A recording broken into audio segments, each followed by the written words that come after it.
A cidade de Jericó é uma das mais antigas do mundo. Há alguns que classificam Jericó como uma cidade mais antiga. É impossível sabermos qual é a cidade mais antiga do mundo. Há várias cidades concorrentes. Por exemplo, Biblos ou Damasco são cidades concorrentes. Mas pelo menos nós sabemos que Jericó é uma das mais antigas.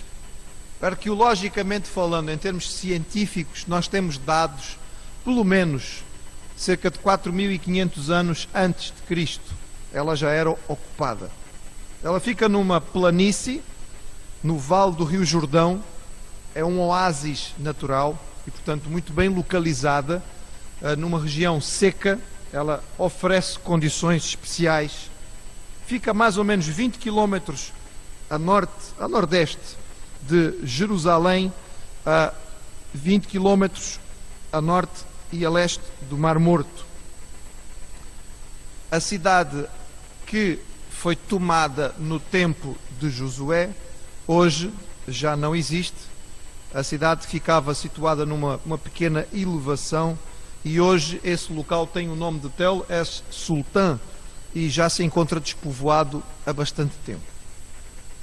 A cidade do tempo de Josué teria aproximadamente este contorno, esta ideia.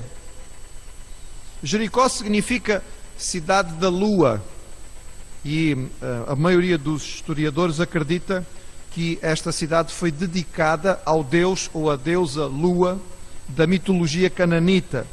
As escavações feitas dizem que houve 3 cidades antes da época de Josué. Nós temos muitas camadas e, portanto, a primeira cidade aproximadamente 4.500, 5.000 anos antes de Cristo, e nós estamos a falar agora de uma cidade a cerca de 1.400 anos antes de Cristo. Ao longo destes milénios a cidade foi mudando. A cidade que os israelitas vão conquistar seria a 4ª cidade da história, ou seja, a cidade teria sido destruída, depois construída outra vez em cima ou na mesma localidade, usando parte do material. E nós estamos então na 4ª história da cidade. Ela tinha um palácio, a cidade do tempo de Josué tinha um palácio que já não era original, ele tinha sido construído em cima de um palácio anterior. Tinha, como os irmãos podem ver, 2 muralhas, ou 2 conjuntos de muralhas. Tinha uma muralha externa, de cerca de 9 metros de altura e 1,80 m de espessura. É a ideia que se consegue ter. E entre a muralha externa e a interna haveria um fosso de pelo menos 4 metros. Havia edificações nesse fosso e eventualmente entre as 2 muralhas. A muralha interna tinha cerca de 3,5 metros de espessura, portanto eram grandes muralhas. Haveria casas entre as 2 muralhas, no fosso, possivelmente unindo inclusive o fosso, e é aí que nós acreditamos que estava a casa de Raabe, já que a casa dela dava para o muro externo e facilitava, digamos, a saída. A cidade do tempo de Josué tinha 48.000 metros quadrados, ou seja, 12 acres de extensão. Era uma cidade já com um porte interessante. Há evidências de que a cidade colapsou, ou seja, as muralhas da cidade simplesmente caíram. E muitos acreditam que eventualmente terá sido algum tipo de terremoto na época. A muralha externa ruiu e, ao cair, abriu o acesso às tropas que estavam do lado de fora para dentro da cidade.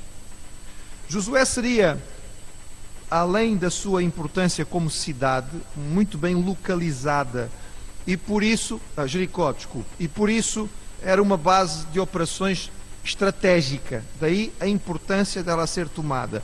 Ela não era uma das maiores cidades cananitas da época, havia cidades cananitas bem maiores do que Jericó, mas ela era a cidade que dava acesso à região de Canaã e, portanto, é natural que esta cidade fosse a primeira a ser conquistada. Os habitantes de Jericó deviam viver segundo os mesmos códigos de lei social e moral que nós encontramos quando lemos sobre Sodoma e Gomorra. E isso nos explica o porquê do Senhor permitir a sua destruição da maneira que vai acontecer. Vamos então ver as nossas Bíblias em Josué, capítulo 5, inicialmente, versos 13 a 15. Capítulo 5, os últimos versos do capítulo 5.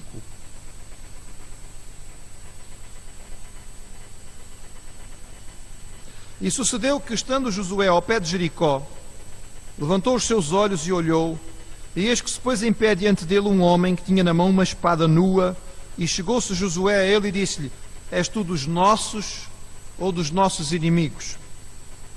E disse ele: Não, mas venho agora como príncipe do exército do Senhor. Então Josué se prostrou sobre o seu rosto na terra e o adorou, e disse-lhe: Que diz meu senhor ao seu servo? Então disse o príncipe do exército do Senhor a Josué: Descalça os sapatos dos teus pés, porque o lugar em que estás é santo. E fez Josué assim. Nós vimos que Israel atravessou o rio Jordão, e logo a seguir à travessia houve a circuncisão da população masculina, dos homens que tinham nascido no deserto. Isto significava que nós precisamos aqui de 4 a 6 semanas de intervalo para que estes homens possam curar, para que possa haver cicatrização e eles estejam em condições de combate. Adultos circuncidados demoram muito mais para recuperar do que crianças. É por isso que a circuncisão normalmente é feita numa fase inicial da vida. Os irmãos sabem que entre os judeus tem que ser no 8º dia, é em bebés, recuperam muito rapidamente. Crianças pequenas que passam pelos ritos de iniciação nas várias culturas do mundo também recuperam durante 3, 4 semanas. Mas homens, adultos, demoram um bocadinho mais. Portanto, durante esse tempo, Israel está parado, digamos, não pode se mexer. É natural o que está a acontecer. Israel está acampado do outro lado do Rio Jordão, está a talvez 10 quilómetros ou menos do que isso de Jericó. É natural que Jericó, a esta altura, fecha-se. Percebe que está a chegar a tropa israelita e, portanto, prepara-se para um tempo de cerco, que era o que acontecia naquele tempo. E Josué tem diante de si um desafio: como conquistar esta cidade murada. Ele não tinha experiência disto. E é possível que esta visão ou esta experiência de Josué tenha-se dado quando ele, talvez à noite, por exemplo, aproximou-se um pouco para pelo menos ter uma visão do que tinha diante de si. Tem uma cidade morada, e agora como é que a gente faz para conquistar esta cidade? E neste episódio ele tem então esta visão, aproxima-se dele um homem armado, e é natural que Josué reaja, porque afinal de contas ele é também um soldado, ele é também um general, e ele vê chegar alguém armado, ele pensa: estás do nosso lado ou estás do lado de lá? A tradução mais correta do versículo que os irmãos têm aí é que a primeira resposta dada é uma resposta um tanto enigmática. A tradução, quando Josué pergunta: és tu dos nossos ou dos nossos inimigos? A resposta é: nem uma coisa nem outra. Nem uma coisa nem outra. É interessante, porque este personagem que surge não diz a Josué: eu estou do vosso lado. Não é isso que ele diz. Ele diz: não estou nem de um lado nem do outro.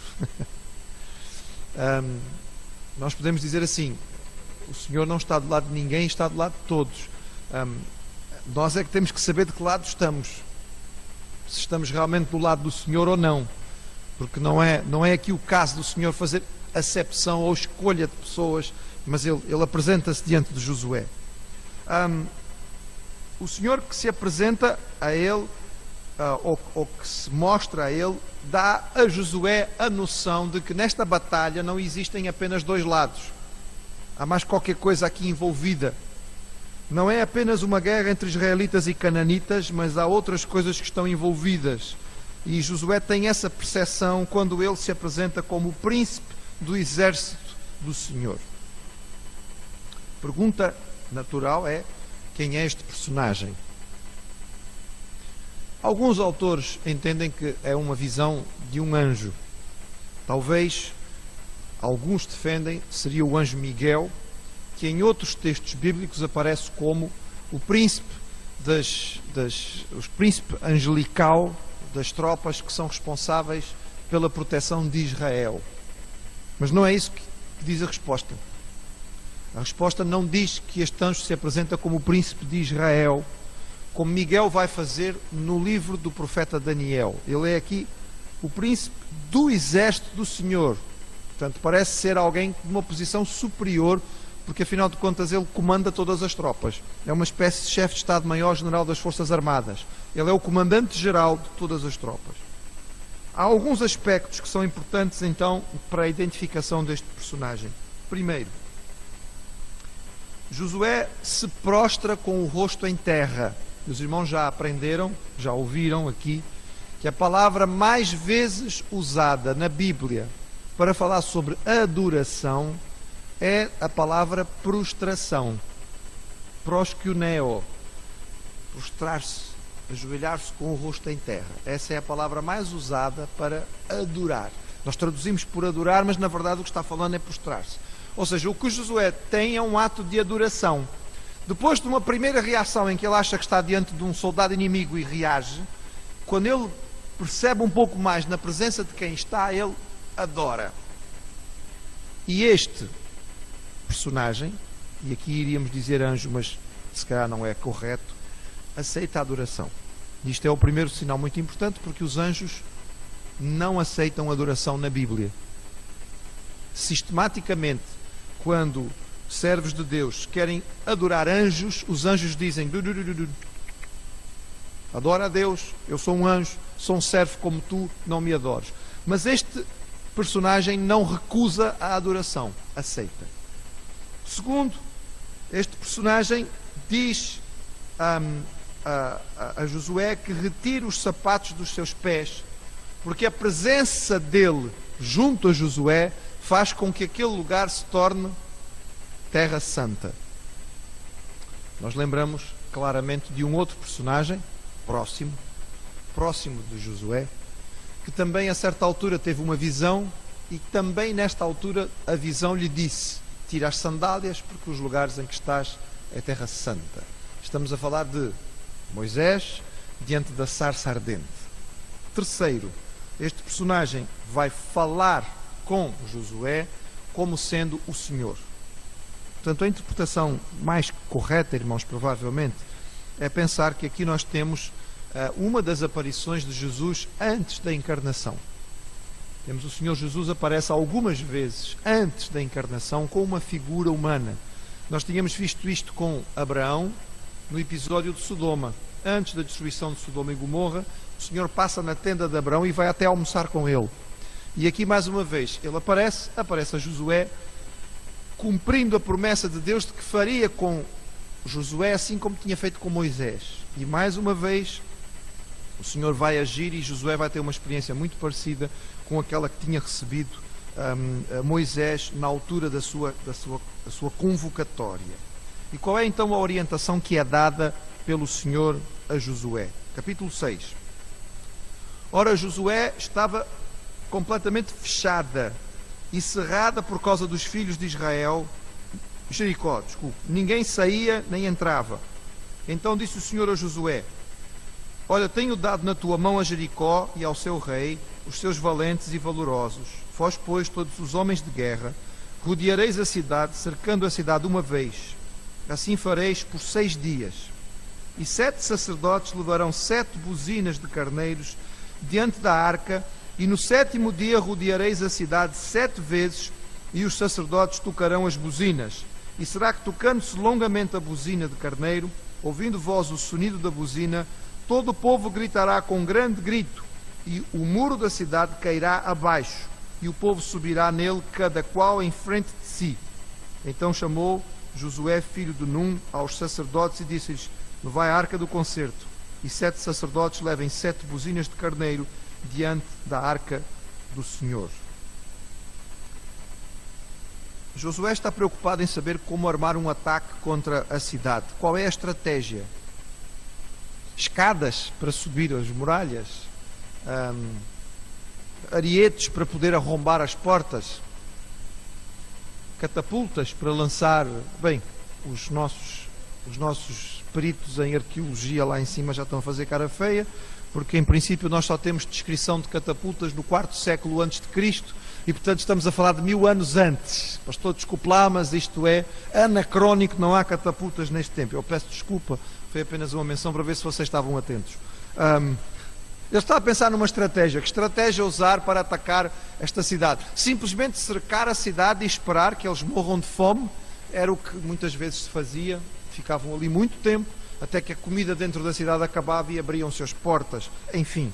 Mas Deus assegura a Josué que vai lhe dar a cidade, mesmo estando ela fechada, cheia de mantimentos e preparada para resistir a muitos meses.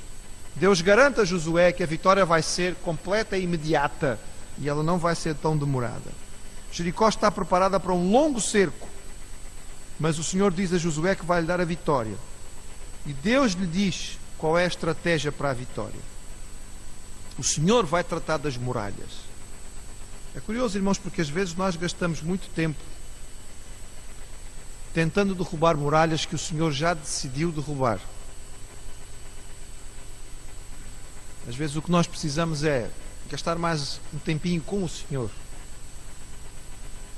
Porque quem derruba as muralhas é Ele. E é Ele que dá a estratégia. E a estratégia aqui é completamente fora do normal. Não se fala aqui em batalha, em luta armada nesta fase inicial. Fala-se em rodear a cidade e tocar trombetas e levar a arca do Senhor, que era o símbolo da presença de Deus, diante de tudo isto. Bem, quando a ordem é dada pelo Senhor e a estratégia vem de Deus, ela não pode ser contestada, porque quando Deus dá instruções claras, não há lugar para debates nem votações. O Senhor disse: aquilo que está claro na palavra do Senhor, nós não temos que discutir, temos que pôr em prática. E aqui é dado claramente a instrução do que deve ser feito. E Josué vai obedecer. Vimos no versículo 6 que ele chamou os sacerdotes e deu a indicação. Na continuação diz: e disse ao povo: passai e rodeai a cidade, e quem estiver armado passe diante da arca do Senhor. E assim foi como Josué dissera ao povo, que os 7 sacerdotes, levando as 7 buzinas de carneiros diante do Senhor, passaram, tocaram as buzinas, e a arca do concerto os seguia. E os armados iam adiante dos sacerdotes que tocavam as buzinas, e a retaguarda seguia após a arca, andando e tocando. Porém, ao povo Josué disse, dando ordens, dizendo: não gritareis, nem fareis ouvir a vossa voz, nem sairá palavra alguma da vossa boca, até ao dia em que eu vos diga: gritai, então gritareis.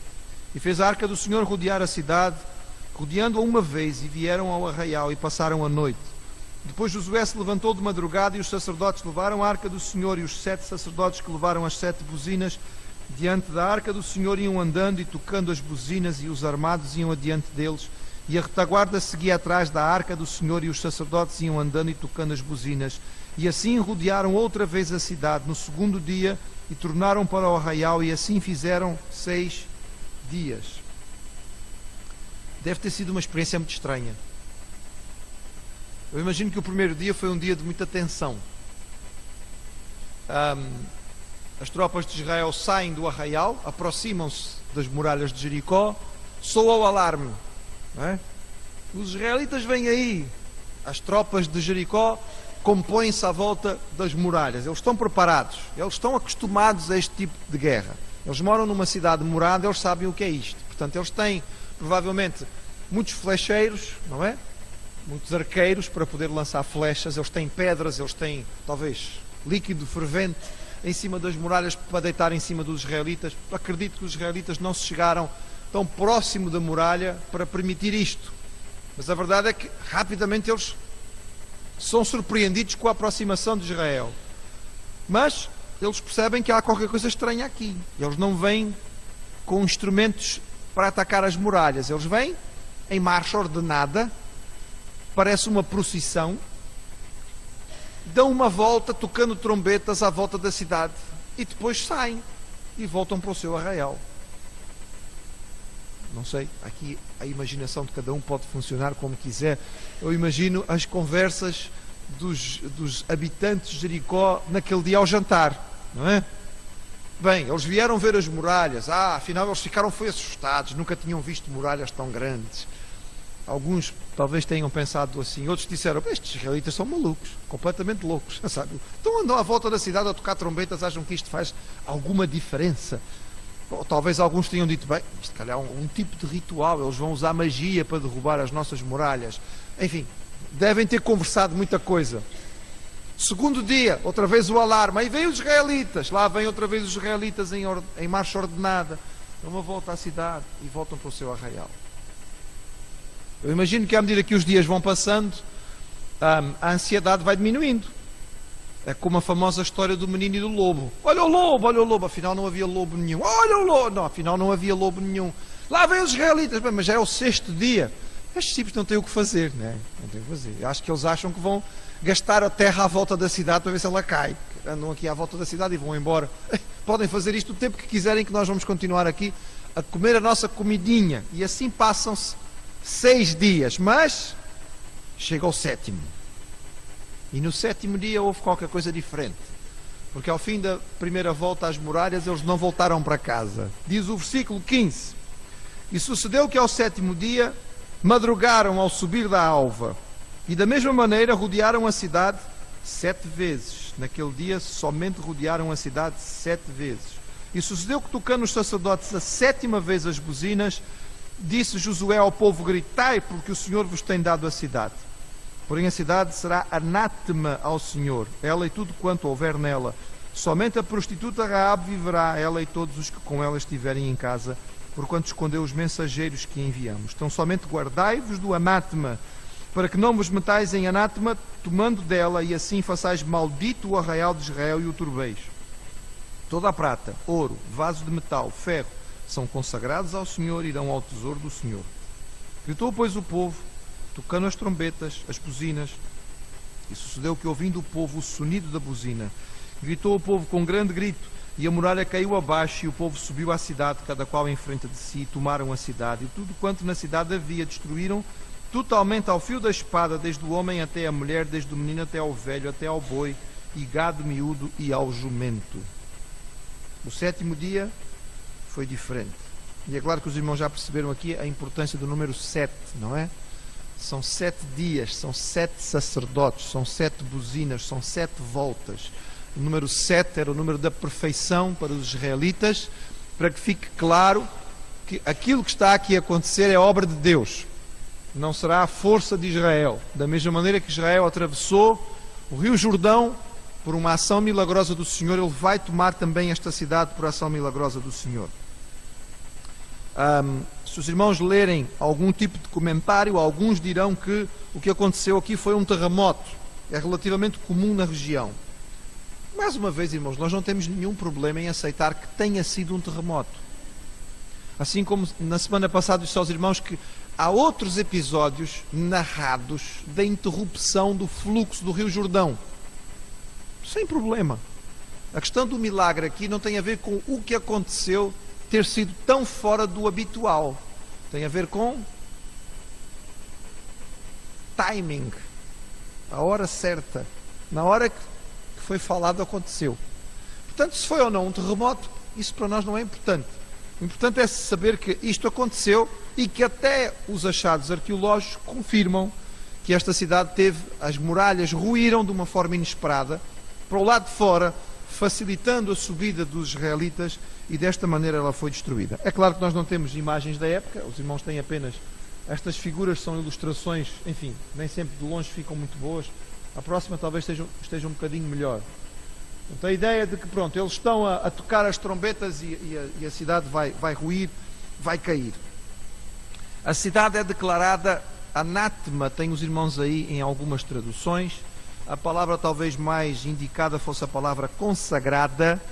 A palavra hebraica é a palavra heren, que significa alguma coisa que é separado para pertencer única e exclusivamente a Deus. Pertence ao Senhor, é dele, é sua propriedade. E o Senhor declara que toda a riqueza da cidade de Jericó é consagrada a Deus. Ela não pode ser tomada pelos israelitas. Há algumas razões para isto. Primeiro, como a vitória era dada por Deus e era o início da conquista, nós podemos dizer que as primeiras riquezas recolhidas por Israel nesta vitória são as primícias, os primeiros frutos. E os primeiros frutos, segundo a lei, sempre tinham que ser entregues ao Senhor. Então aqui temos as primícias da conquista, têm que ser entregues ao Senhor. Mas também podemos lembrar, irmãos, que a riqueza de Jericó tinha-se formado de forma corrupta. era um sistema extremamente injusto e corrupto que tinha permitido que houvesse esta riqueza concentrada em Jericó. E o Senhor entende que isto não deve ser continuado pelo seu povo, de maneira que Ele ordena que esta riqueza seja separada e não seja tomada por Israel. Também devemos lembrar que a maior parte desta riqueza era consagrada aos deuses pagãos, e agora o Deus de Israel dá a vitória ao seu povo. É natural que isto seja então entregue ao Deus de Israel, era natural. Por outro lado, do ponto de vista prático, o Senhor não queria que o seu povo se tornasse um povo sedento de saque, porque isto era o que aconteceria se logo na primeira vitória eles de repente ficassem cheios de riquezas. E Israel corria o risco de se transformar num outro povo semelhante aos amalequitas, que faziam guerra só para poder roubar as coisas dos outros. Não é isso que Deus quer da sua nação. Também é verdade que o saque costumava trazer desordem ao ataque. Não poucas vezes na história nós temos relatos de tropas que estão a ganhar uma batalha e, no entretanto, os soldados começam a se envolver no saque e depois perdem a guerra, porque se distraem na tentativa de colher as melhores riquezas e com isto param de combater. E não existem poucos episódios de batalhas que um exército está a ganhar, mas como começa a pilhar a riqueza dos outros, o outro volta e eles acabam por perder a batalha. E, portanto, o Senhor também não quer que isto aconteça com o seu povo. E também, irmãos, devemos lembrar que normalmente o saque acabava por criar desequilíbrio. Era uma verdadeira corrida a ver quem chega primeiro. E alguns, se calhar, iam ficar com muita coisa e outros iam ficar com pouco. E já íamos começar a ter um desequilíbrio aqui entre o povo, e o Senhor não permite que nada disto aconteça. Então, por todas estas razões, e se calhar mais algumas que eu não falei, o Senhor decreta que é proibido tomar qualquer riqueza da cidade de Jericó. E desta maneira a cidade é tomada com facilidade pelos israelitas, os seus soldados destroem a cidade e a sua população, servindo de castigo do Senhor ao pecado que existia na cidade de Jericó, e tudo aquilo que foi tomado de valor é consagrado ao Senhor em adoração e o resto é queimado. E esta quarta cidade de Jericó é destruída e vai ficar 400 anos em cinzas, até que a nova cidade seja recomposta em cima dela. Vai escapar, no entretanto, Raabe. Lembram-se os irmãos? Havia um fio escarlate, diz o versículo 22. Josué, porém, disse aos dois homens que tinham espiado a terra: entrai na casa da mulher prostituta e tirai de lá a mulher com tudo quanto tiver, como lhe tendes jurado. Então entraram os mancebos espias e tiraram a Raabe, seu pai, sua mãe, seus irmãos, e a tudo quanto tinha tiraram, também a todas as suas famílias, e puseram-nas fora do arraial de Israel. Porém a cidade e tudo quanto havia nela foi queimado a fogo, tão somente a prata, o ouro, os vasos de metal e ferro deram para o tesouro da casa do Senhor. Assim deu Josué vida à prostituta Raabe e à família de seu pai, e a tudo quanto tinha, e habitou no meio de Israel até ao dia de hoje, porquanto esconderam os mensageiros que Josué tinha enviado a espiar Jericó. Naquele tempo Josué os esconjurou, dizendo: maldito diante do Senhor seja o homem que se levantar e reedificar esta cidade de Jericó. Perdendo o seu primogênito, afundará, e sobre o seu filho mais novo lhe porá as portas. Assim era o Senhor com Josué, e corria a sua fama por toda a terra. No meio do julgamento, nós podemos perceber a graça de Deus a manifestar-se. A promessa que tinha sido feita a esta mulher, Raabe, é cumprida. É interessante que o texto repete sistematicamente que ela era prostituta. É estranho, não é? Cada vez que fala dela, diz. Também já dissemos aos irmãos que isto não tinha o peso de malignidade que tem para nós hoje. Na cultura cananita era algo perfeitamente normal e comum, tanto que nós vemos aqui que ela salva não somente a ela, mas ao pai, à mãe, aos irmãos e às famílias. Portanto, tudo isto era aceitável naquele tempo, infelizmente por causa da corrupção desta cultura. Quando diz aqui que habita no meio de Israel até o dia de hoje, não significa que Raabe necessariamente estava viva quando foi escrito o livro de Josué. Significa que os seus descendentes faziam parte da população e eram conhecidos. Sabemos que ela vai se casar com um israelita, sabemos que ela vai ter filhos deste israelita e que por causa disto ela vai entrar na geração. Ela vai se casar com um habitante, com um membro do povo de Israel que era da tribo de Judá, e desta maneira ela vai entrar na genealogia, primeiramente do rei Davi e depois do Senhor Jesus. E desta maneira nós salientamos aqui a graça de Deus. Josué, como profeta que é, lança uma palavra de maldição sobre a cidade de Jericó, e ele amaldiçoa o homem que queira reconstruir a cidade. Eu disse aos irmãos, cerca de 400 anos, e realmente 400 anos depois, no tempo de Acabe, nós encontramos no livro de 1 Reis o seguinte versículo: nos dias de Acabe, como rei de Israel no norte, Hiel, o betelita, edificou a Jericó. Em Abirão, seu primogênito afundou, e em Segub, seu filho menor, pôs as suas portas, conforme a palavra do Senhor que falara pelo ministério de Josué, filho de Num. Ou seja, este homem, 400 anos depois, reconstrói Jericó às custas da morte do seu primeiro e do seu mais novo, como Josué tinha dito 400 anos antes. Ou seja, a palavra do Senhor não falha, porque estamos a falar aqui de um profeta. Esta imagem que eu queria mostrar aos irmãos é uma imagem das escavações na Jericó daquele tempo. Os irmãos podem perceber que isto, há tantas camadas que para nós encontrarmos a camada que diz respeito à Jericó do tempo de Josué é preciso muitos metros de escavação. Pela altura das pessoas, os irmãos podem perceber qual é a altura em que isto vai, não é? Portanto, a camada mais inferior, aquela lá de baixo, é que diz respeito às muralhas da cidade de Jericó do tempo de Josué, ou seja, 1400 anos antes de Cristo. A cidade de Jericó atual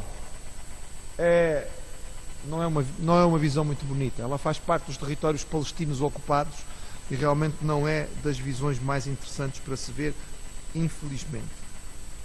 A vitória tinha sido conquistada, era a primeira vitória, era uma vitória muito importante. A conquista de uma cidade murada, bem estabelecida, bem defendida, de uma forma tão extraordinária, espalhou-se rapidamente e os cananitas estão apavorados. Israel chegou, são 2 milhões de pessoas, são milhares e milhares de soldados armados. Eles acabaram de ter uma grande vitória contra os 2 reinos de Gileade, do outro lado do Jordão.